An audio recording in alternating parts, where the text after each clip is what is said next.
Hello viewers, আজকে দেখাবো ক্যাপকাটে আপনি অটো ক্যাপশন কিভাবে যোগ করবেন। প্রথমে আপনি ক্যাপকাটে ঢুকবেন। ক্যাপকাটে ঢোকার পর আপনি স্ক্রল করুন, উপরে পেয়ে যাবেন অটো ক্যাপশন লেখা। এখানে ঢুকবেন।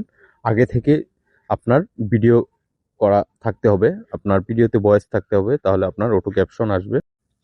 আর মূল ভিডিওটি শুরু করার আগে একটি রিকোয়েস্ট, আপনি যদি আমার প্রোফাইলে নতুন হয়ে থাকেন বা আমার ইউটিউবে নতুন হয়ে থাকেন, প্লিজ সাবস্ক্রাইব করুন ইউটিউবার ম্যান।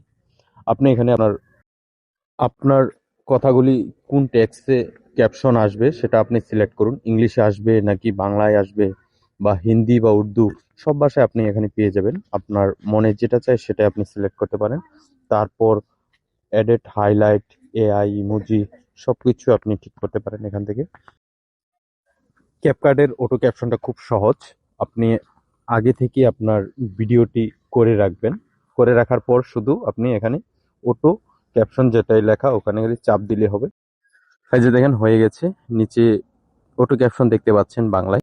আগে ভিডিওটি করে সম্পূর্ণ করে তারপর শুধু অটো ক্যাপশনে ক্লিক করবেন। ক্লিক করে ভিডিওটি নিয়ে আসবেন ওই ভিডিওটি। তারপর আমি যে যে প্রসেস আর সেটিংসগুলি দেখিয়েছি সেগুলি আপনি অ্যাপ্লাই করবেন। তারপর লাস্টে সেভ করবেন, তাহলে হয়ে যাবে। Thanks for watching. ভিডিওটি ভালো লাগলে অবশ্যই লাইক কমেন্ট শেয়ার করে পাশে থাকবেন। YouTuber man tech and tricks চ্যানেলটির সাথেই থাকবেন। আর নতুন হয়ে থাকলে প্লিজ সাবস্ক্রাইব।